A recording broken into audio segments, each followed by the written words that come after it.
서로 얽히고 설켜 있는 한중일 경제, 중국과 일본의 정치 경제 중심으로 집중 진단하고 전망해보는 시간 갖도록 하겠습니다. 글로벌 정치경제연구소의 홍기빈 소장 나오셨습니다. 안녕하세요, 선생님. 네, 안녕하세요. 예, 지금 뭐 중국 경제 이야기부터 시작을 해야 될 것 같은데 예, 중국은 뭐 외신에서 계속 나오는 게 이제 부동산 이야기 많이 나오잖아요. 네, 그렇습니다. 어느 정도 상황인가요? 중국 그 부동산 시장 크기가 우리나라 돈으로 1경 8천조 정도 되거든요. 일경 8천조? 예. 어마어마하죠. 어마어마하네요. 예, 저 경이라는 숫자가 이렇게 오랜만에 등장을 했는데, 예. 이게 물론 다 문제가 되는 건 아니죠. 그렇죠. 그런데 예. 여기서 지금 이게 우리나라도 지금 부동산 PF 때문에 흔들흔들합니다만은 제일 큰 그 부동산 투자 회사죠, 헝다. 지금 예, 헝다. 파산 작년에 벌써 부도 위기에 몰렸고 지금 파산할 지금 그 직전 상황까지 왔어요. 그러니까 이것뿐 그리고 여기서 제일 중요한 거는 중국 정부 좀 더 정확하게 말하면 중국 공산당이 이 중국의 부동산 사태를 어떻게 바라보느냐라고 하는 게 제일 중요한 문제 아니겠어요? 예. 근데 별로 그렇게 구제하거나 적극적으로 구제할 의지는 없다라고 하는 게 제가 볼 때 그렇습니다. 그래요? 예, 그러니까 구제할 의지가 없다. 예, 예. 구제할 의지가 없을 뿐만 아니라 예. 이걸 뭐 연착륙이라고 얘기할 수도 있는데 예. 중국의 작년부터 시작된 그러니까 중국의 부동산 사태라고 하는 게 지난 한 5, 6년 동안 누적된 중국 공산당과 중국 정부의 정책의 결과거든요. 그렇죠. 그렇기 때문에 이게 뭐 그 정부가 전면적으로 달려들어서 부동산 시장을 다시 확 살린다 이럴 일이 아니라는 조망 때문에 중국 부동산 시장에 대한 미래가 더 불투명해가지고 일이 더 어려워지는 측면이 있죠. 그러면 이제 그 서서히 뭐 정리돼야 될 기업들은 정리되도록 한다. 예. 경제에 큰 영향을 미치지 않는 선에서 하나 두 개씩 정리할 거다. 뭐 이런 말씀이십니까? 예, 전 그렇게 봅니다. 일단 예. 뭐 두 가지인데 예. 첫 번째로는 뭐 그렇다고 해서 중국 정부가 뭐 부동산 시장이 망하는 걸 바라는 건 아니니까 그렇겠죠. 여러 가지 규제를 풀고 예. 지금 보니까는 제가 엊그제 본 뉴스인데 이혼한 지 3년 위장 이혼해 가지고 집 두 채씩 사는 걸 막으려고 그런 사람들도 예, 있어요. 그럼요. 예. 예. 그래서 2021년에 있었던 그런 조치인데 예. 그 중국에 그러니까 집을 한 집이 그러니까 중국도 우리나라식으로 그 다주택자가 되면 여러 가지 불리한 게 있거든요. 아, 그러니까는 이 부부 세금이나 중에 뭐 이런 것들. 그렇죠. 예. 그러니까 이 부부가 이걸 유리하게 하려고 위장 이혼을 해가지고 한 채씩 사는 막 이런 일들이 벌어지거든요. 예. 그래서 3년 전에 그 이혼한 사람들은 3년 동안은 집을 못 사도록 하는 규제 이런 것도 있었어요. 아. 근데 요번에 며칠 전인데 그걸 풀어버렸어요. 아. 이런 식으로 그 부동산에 대한 각종 규제를 풀어가지고 시장을 활성화하려는 노력을 합니다만은 한 가지 안 할 것으로 보이는 건 뭐냐면은 대규모 어떤 공적 자금을 투여한다든가 예. 그다음에 이제 헝다 같이 지금 굉장히 많은 부실이 몰려 있는 회사들을 공적 금융으로 구제해 준다든가 이렇게 대규모 금융이 들어가 가지고 금융하고 부동산을 다시 연결시키는 방식으로 부동산 시장을 살려주는 일은 안 할 것이다. 이게 한국 이야기는 나중에 해야 되는데 한국이랑은 약간 좀 차원이 다를 수도 있겠네요. 그렇습니다. LH가 최근에 뭐 미분양 주택이랄지 이런 거 부동산 PF 땅을 아예 사가지고 본인들이 공공임대 주택 짓겠다 뭐 이런 식으로 나오는 거 보니까 한국은 돈을 투입한다는 거잖아요. 그렇습니다. 그 LH뿐만 아니고 작년에 그런 일이 있었죠. 그 새마을금고가 부실됐을 적에 네, 새마을금고 부실 사태의 가장 중요한 건 PF거든요. 그렇죠. 그런데 새마을금고가 부실하니까 새마을금고는 한국은행 소관도 아니고 우리나라 정식 금융기관이 아니거든요. 네. 행안부 소속이에요. 그렇죠. 그런데 한국은행한테 압력을 넣어가지고 네. 40조 정도를 그 준비를 해놔라 새마을금고를 살리기 위해서. 예, 이렇게 된 거는 그 중국하고는 완전히 다른 노선이라고 말할 수가 있겠죠. 그러네요. 예. 우리는 중국보다 더 중국스럽게 그러니까 중국보다 더 중국스럽게 행동을 하고 있네. 그 중국 가면 짜장면이 없잖아요. 예. 예, 짜장면이 더 맛있는데. 예, 예. 중국보다 더 짜장면스럽게 행동을 하고 있는 한국이고요. 중국 경제 관련해서 조금 더 살펴보겠습니다. 그러면은 홍다나 비구 위안 이쪽은 이제 뭐 그냥 대충 정리해라. 예. 파산해라 뭐 이런 겁니까 지금? 저는 그럴 가능성이 높다고 생각을 하는 겁니다. 아 그렇군요. 예. 이 기업들이 헝다하고 비구이안이 1, 2 정도 됐었습니까? 예, 그렇죠. 크기가? 헝다는 뭐 말할 것도 없이 1위고. 예, 예. 그렇죠. 굉장히 우리 입장에서는 대마불사라고 해가지고 잘 안 했을 것 같은데. 그러니까 굉장히 파격적인 조치인데요. 예. 이거를 이해하려면은 그러니까 이게 시장만 보면 안 되고 예. 중국 공산당에서 한 2010년대부터 벌어졌었던 그 네. 내부 논의 이걸 좀 우리가 이해할 필요가 있습니다. 아, 2021년이죠. 그때 조지 소로스가 중국 공산당, 중국 정부를 굉장히 강하게 비난한 적이 있어요. 예. 너희들 지금 그 자본시장을 개방하겠다는 거냐 말겠다는 거냐. 음. 그다음에 왜 마윈을 날린 적이 있었잖아요. 중국 예. 정부가. 그때도 너희들 지금 정부랑 그 경제 관계를 어떻게 설정하겠다는 거냐. 그래가지고 소로스가 막 뭐라 그런 적이 있었는데 예. 그때 이제 마이클 허슨이라고 이제 사람은 캐나다 사람인데 네. 중국 정부하고 아주 친한 서방 쪽 경제학자가 있어요. 이 사람이 이제 논쟁을 이제 벌이고 그랬는데 예. 그때 중국 공산당의 수뇌부가 어떤 고민을 하는지가 드러났습니다. 이제 예. 그 사람이 일종의 대변인 역할을 한 건데요. 예. 거두절미하고 간단하게 말씀드리면은 일본의 길을 따라가서는 안 된다. 아. 예, 이 사람들이 보는 관점은 일본이 80년대에 굉장히 잘 나가다가 좋았죠. 90년대에 확 내려앉고 그 다음에 뭐 잃어버린 20년이다, 30년이다 이런 길을 가게 됐는데 그 핵심 원인을 뭘로 진단을 하냐면은 금융하고 부동산이 결합이 된 게 문제다. 그렇죠. 예. 예. 요 문제를 우리가 잘 볼 필요가 있습니다. 이거를 좀 더 그 긴 시각에서 볼 필요가 있는데 사실 전 세계적으로 보더라도 1980년대까지만 하더라도 미국이나 일본도 부동산하고 금융이 완전히 하나가 된 건 아니었었어요. 그렇죠. 그 세이빙스 앤 미국 같은 경우에 그 세이빙스 앤 론스 이런 같은 경우는 정확한 금융적으로 저축은행 사태. 예, 그렇죠. 예. 그런데 80년대 90년대를 거치면서 이른바 금융의 탈규제화가 이루어지게 되면서 부동산의 자산화, 그러니까 증권화, 세큐리타이제이션이 벌어지고 그렇죠. 이러면서 나중에는 서프라임까지 같은 것까지 나오게 되면서 90년대 이후에 이제 80년대 말 이후에 본격적으로 금융하고 부동산이 연결이 되게 됐는데 그러네요. 중국 공산당이 보기에 일본은 이런 길을 걸었다는 거예요. 부동산하고 금융이 하나로 엮인 결과 우선 첫 번째 부동산이 증권화되면 그걸로 유동성이 생겨나고 그 예. 유동성이 다시 부동산으로 들어가면서 연쇄 반응을 일으키면서 걷잡을 수 없는 거품이 생겨난다. 그러네요. 그건 맞죠. 예. 그 현상이 있으니까. 그렇죠. 분명히 일본에서 벌어졌죠. 예. 그럼 그 다음에 벌어진 거는 부의 불평등입니다. 자산의 엄청난 불평등이 벌어지게 되죠. 그렇네요. 뜨는 부동산이 있고 안 뜨는 부동산이 있으니까요. 그렇죠. 그리고 부동산하고 거리가 먼 사람들도 있으니까. 그 다음에 세 번째로는 이렇게 되면은 제조업이라든가 다른 쪽으로 가는 금융이 위축된다. 그렇지. 그래서 예. 그 나라의 산업 구조 전체가 바뀌게 된다. 예. 그다음에 네 번째로는 이 가장 최후에 되면은 이 부동산하고 금융이 맞물려서 시너지를 느끼면서 크게 엄청나게 되면은 결국 외국 자본이 다 들어오게 된다. 이 네 가지의 경로를 일본이 그대로 밟았다고 본 거예요. 90년대. 예. 근데 그 말로는 어떻게 되냐면 외국 자본 승으로 결국 끝나게 돼 있고 예. 결국 거품은 터지게 돼 있다. 그렇죠. 그래서 중국 공산당은 여기서부터 이제 이 경로로 가지 말아야 된다. 그러면 관건이 되는 거는 부동산하고 부동산하고 금융의 관계를 확실하게 절연시켜야 된다. 그러네요. 예. 예. 물론 확실하게 뭐 이게 단절될 수 있는 건 아닙니다. 현대 경제에서. 그런데 이 부동산하고 금융하고 하나로 맞물리는 일만큼은 피해야 된다라고 하는 거예요. 예. 그래서 공동부유라고 하는 말이 있었죠. 그랬죠. 예, 이제 시진핑이 계속 이야기한 게 공동부유인데 예. 우리가 이걸 계속 어떤 그 복지 정책이라든가 중국 내 부의 불평등 그 감소 이런 차원으로만 봤는데 이 공동부유 안에 뭐가 들어있냐면은 부동산 부분을 억제하겠다라고는 의미가 그 안에 깔려 있어요. 그렇죠. 예. 예. 그래서 아마 이 시점에서 그 제가 준비한 차트를 잠깐 아마 보는 게 좋지 않을까 예. 싶은데요. 중국요? 예, 중국입니다.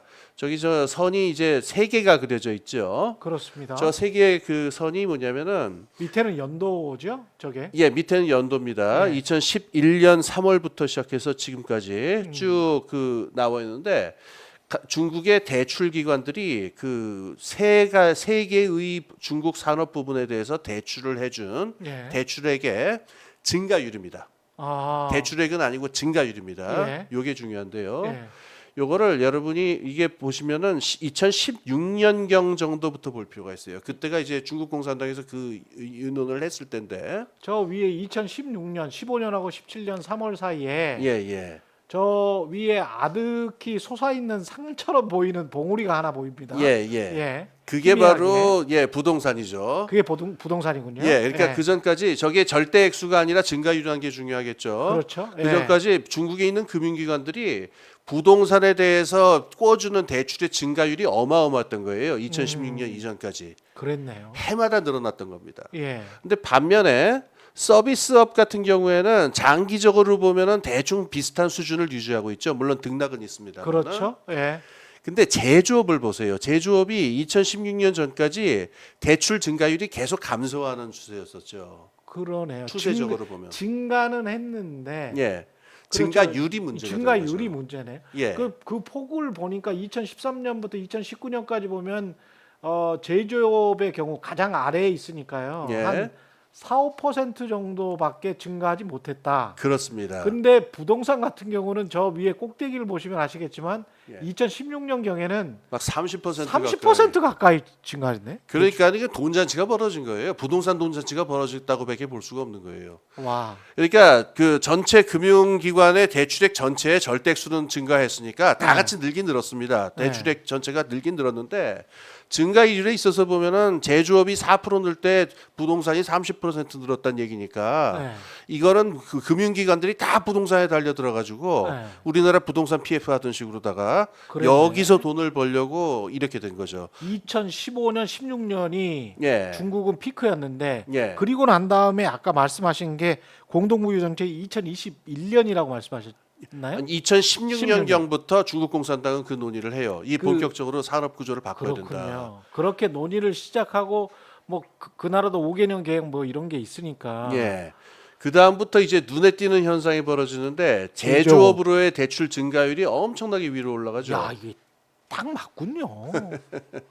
그러니까 중국은 진짜 계획 경제구나. 예. 예. 그러니까 이게 그 자본주의 같은 외양을 갖고 있습니다만 네. 이 금융기관이라는 게 사실 중국에서 금융기관이라는 건 이건 그냥 국가가 쥐고 있는 기관이라고 그러네요. 봐야 되기 때문에 네. 그야말로 관치금융이죠. 예. 그러니까는 이게 정부 방침에 따라서 제조업으로의 대출 증가율이 4%였던 게 지금 32%. 32%까지 쫙 올라갔습니다. 이게 한 5, 6년 사이에 이런 변화가 벌어지기가 엄청난 거예요. 그러네요.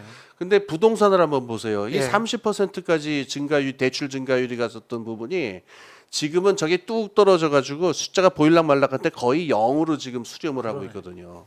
대출 증가율 거의 안 늘고 있다는 얘기입니다. 예, 전년도에 비해서 거의 늘지 않고 있다. 예. 예. 그래서 지금 요번에 헝다라든가 미국 위안이라든가 이런 사태가 갑자기 뭐 우발적으로 터졌다든가 또는 2016년 이전 같은 추세가 계속되다가 터졌다라고 한다면은 이건 그야말로 이거는 end of the day다, 끝이다, 예. 종말이 왔다, 뭐 이렇게 해서 굉장히 암울하게 보여야 되겠지만은 예. 지금 저 차트를 놓고 보게 되면은 저게 이미 한 몇 년 동안 누적되어 있는 어떤 정부 방침에 그 연장 속에서 나온 거거든요. 그러네요. 그러니까 이 헝다 같은 부분에서 유동성 문제가 발생을 하고 부도 위기가 발생을 하는 게 사실은 예견된 일이었다고 봐야 될 거예요.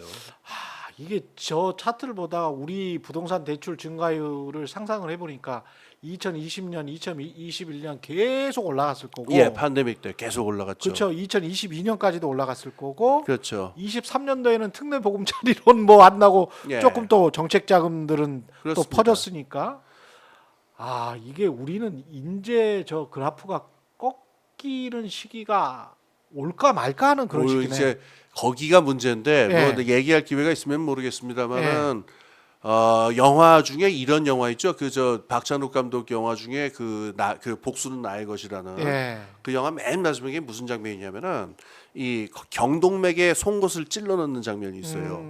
그래서 경동맥이야 빼지 마 그렇게 소리 지르는 장면이 있는데 예. 경동맥에 이게 꽂히면은요 빼면 죽어요. 피가 다 그렇죠, 터져 그렇죠, 나오니까. 순식간에. 예, 그렇다고 안 뺄 수도 없죠. 예.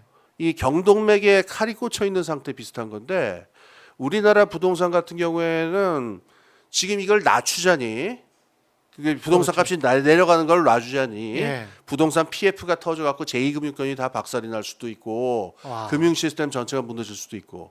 근데 이거를 꽂은 채로 그냥 놔두자니 이건 또 집값이 너무 높다 이 상태 지속 불가능하다라고 또 말이 많고 그러니까 예. 우리나라 부동산 정책이 그렇잖아요. 집값이 오르면 오른다고 문제가 터지고 그렇죠. 집값이 떨어지면 요즘 떨어진다고 떨어진다고. 문제가 터지잖아요. 그렇죠. 그러니까 지금 우리나라는 중국이 걱정하는 일본의 경로 있잖아요. 예. 거기 중간쯤 와 있는 건지도 몰라요.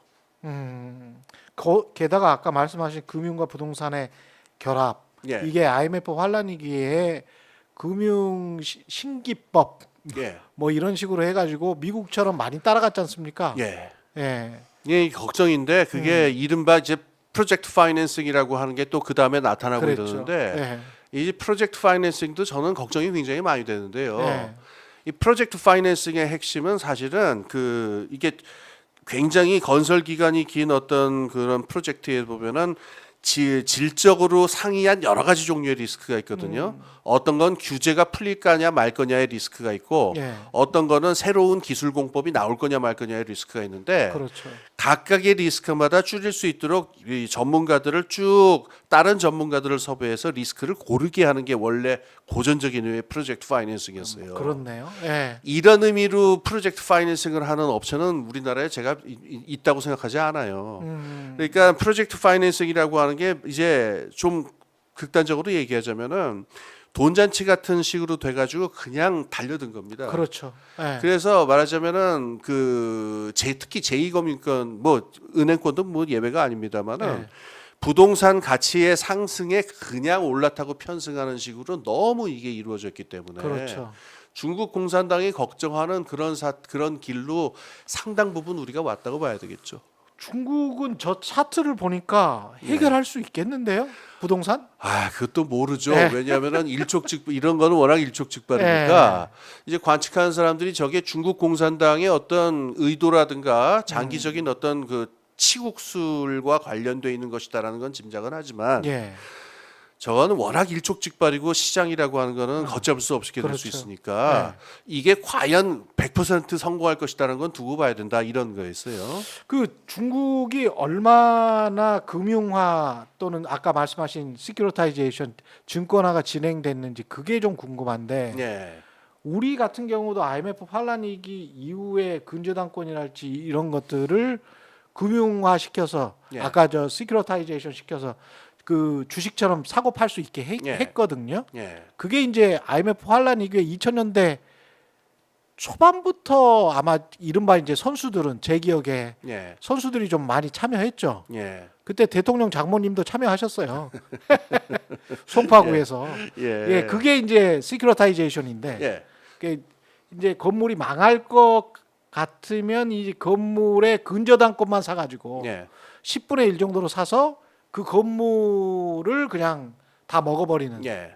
그런 방법이었거든요. 예. 예. 근데 미국 같은 경우는 거기에다가 이제 CDS 뭐 이런 식으로 다 CL로 해가지고 다 묶어버렸잖아요. 보험까지 연결해서 다 그렇게 보험 됐죠. 그랬죠. 예. 그래서 이제 뭐 쉽게 말해 강남구의 대출과 예. 저기 전남 순천의 대출과 예. 뭐 이런 걸 다 묶어서 예. 패키지로 트리플 A 등급으로 다 팔아버렸거든. 근데 중국은 한계가 있습니다. 그게 왜냐하면 그렇게는 토지 소유제도 때문에. 그렇게는 안 했죠. 그럼요. 중국은. 중국이나 베트남 같은 예. 공산주의 국가들이었잖아요. 예, 이 국가들은 토지의 소유는 국유로 돼 있어요. 그렇죠. 예. 그래서 이 점유보다는 뭐 범위가 큽니다만은 예, 그 토지 위에 건물을 짓고 사용하는 거는 사적으로 할 수 있지만은 예. 토지 그 자체까지 세큐리타이즈를 할 수는 없어요. 우리는 근데 그런 파생 상품은 다행히도 안 나왔었던 것 같고 예, 예. 미국 정도의 그런 파생 상품은 그렇죠. 미국에서 2003년 우리가 아는 서프라임 때 예. 어마어마했고 그다음에 가장 위험한 거는 그 당시에 증권화에 따르는 리스크를 갖다가 예. 보험사하고 연결시켜 가지고 구조화 상품까지 만드는 게 이제 맞습니다. 결정적인 예. 그야말로 패착이라고 말하기보다도 결정적인 이제 그 악수였던 셈인데 그렇죠. 우리나라는 뭐 이제 보험사까지 연결되고 그러지는 않았으니까요. 그러니까요. 예. 그냥 그런 보험사가 연결됐다는 건 결국 이제 그 사람들은 장기 상품으로 예. 하는 건데 중간에 단기로 이제 돈을 빼야 되면 망할 수밖에 없는 거지 그 사람들 그렇죠. 입장에서 봤을 때는. 우리는 그 정도까지는 아니지만 한 30% 미국에 비해서는 한 50% 정도는 증권화가 진행된 거 아닙니까? 부동산 PF가. 그렇죠. 예. 부동산화가 굉장히 많이 진행됐죠. 그렇죠. 예. 여기서 우리가 이제 주목해서 생각해야 될 거는 정치 경제의 문제예요. 예. 그러니까 우리가 이제 경제적인 어떤 그 좁은 의미에서의 시장의 변화라든가 이것도 중요하지만 예. 정권을 쥐고 있는 그 지배 세력, 지배 예. 엘리트들이 어떤 생각을 하느냐도 이제 중장기적으로 결정적인. 그렇죠. 예. 특히 중국은 그렇습니다. 예. 이게 좋은 건지 나쁜 건지는 모르겠어요. 일장일단이 있을지 모르겠는데 그렇습니다. 중국 공산당은 이제 권위주의 체제잖아요. 예. 그러니까 중국 공산당에 이제 정치국 위원이라고 그러는 사람들이 있는데 한 네. 24명 정도 됩니다. 이 사람들은 한 일주일에 한 번씩 초 엘리트들 그 전문가를 불러와 가지고 한 몇 시간씩 집중 토론을 해요. 여러 가지 문제에 대해서. 그래서 국가가 중장기적으로 어디로 나갈 것이냐에 대해서 스스로 결정을 합니다. 근데 이게 민주주의 국가에서는 좀 상상하기 힘든 일이거든요. 그렇죠. 선거 때마다 또 바뀌기도 돼 있고 예. 등등이고 그 스물 몇 명의 지배 엘리트가 뭐 10년, 20년짜리 장기 계획을 세운다는 거는 민주주의 사회에서는 허용되기 힘든 일이잖아요. 그렇죠. 근데 중국 권위주의 체제에서는 이게 가능해지니까 중국 자본주의가 앞으로 어떤 방향으로 나갈 것이냐라는 향방을 아까 본 그 차트에서 좀 읽을 수가 있거든요. 그러네요. 그러니까 이 중국은 일본의 길을 가지 않겠다. 그리고 서방 자본에 일방적으로 지배당하거나 하는 일을 하지 않겠다. 그다음에 아주 중요한 것, 중국 그 공산당이 보기에 이 금융이라고 하는 거는 자칫 잘못하면 지대 추구 자본주의도 연결이 돼서 그렇죠. 예. 제조업의 생산성을 깎아먹을 수가 있다. 그래서 금융의 지대 추구적인 성격을 억제하면서 제조업을 강화하고 내수를 강화하겠다라고 하는 노선으로 지금 그래서 중국 공산당이 팬데믹 이후에 가는 길을 보게 되면은 상당한 일관성을 가지고 그 길로 가고 있는 것 같습니다. 여기서 이제 또 주목할 만한 재미있는 게 하나 있는데 올해 초에 이제 중국에서 그 정부 예산 편성을 해서 내놓은 걸 보면은요. 이제 굉장히 규모가 큰 패키지들이 있는데 수요를 진작하고 일자리를 진작하겠다라고 하는 부분에서 한 500조, 600조 굉장히 큰 돈을 씁니다. 예. 그런데 여기서 재밌는 게 부동산 부분에 대한 구제금융 얘기는 별로 없고 대신 뭐가 있냐면은 중국 쪽에서 지금 부동산이 터지면 뇌관이 하나 있어요. 이 지방 정부 부채거든요. 아, 그러네요. 예. 예. 이 지방세 들어오던 게 다 멈추게 되고 그렇죠. 거기다 꽂아줬던 거 등등인데 예. 요 지방 정부가 부동산 사태로 해가지고 지방 정부가 부도날 위기를 대비해가지고 상당한 예산을 편성해 놓은 건 있어요. 아. 그런데 지금 보시다시피 헝다라고 하라든가 이런 회사는 작년부터 부도 위기가 났는데 예. 이렇다 할 만한 조치를 하지는 않았었고 어. 작년에 헝다 위기가 있을 적에 그 중국에서 편성한 그 어떤 구제금융 예. 급히 쓰겠다라고 하는 규모가 한 51조 정도밖에 안 됐어요. 51조면 뭐 큰 돈 같지만은 아까 말씀드렸듯이 부동산 시장 규모가 일경 8천조입니다. 51조면은 정말 세 발에 피고 그러네. 아주 적재적 아주 필요한 곳에만 쓰겠다라는 얘기지. 예. 뭐 전폭적으로 뭐 이렇게 구제금융을 하겠다 이런 뜻으로 볼 수는 없거든요. 예. 그러니까 지금 흘러가는 양태를 보면은 이 파이어월이라고 그럴까요? 방화벽 같은 거를 갖다가 부동산이 터질 때 방화벽 같은 거를 구축하는 그런 건 있는데 야, 만리장성을 여기에서도 쌌네. 이 그렇죠. 사람은. 예. 그러니까 지방 정부를 돕는다든가 예. 그다음에 수요가 위축될 거를 갖다가 대비해 가지고 대규모 그 수요 패키지를 만든다든가 이런 건 있는데 막상 부동산 시장의 어떤 금융적인 측면에서 지원을 하겠다. 요거는 안 보이는 것 같은 요 일관성은 저는 읽을 수 있을 것 같아요. 예, 어떻게 될지 모르겠지만 현재 상황은 참 흥미롭네요. 예, 남의 나라니까 좀 흥미롭고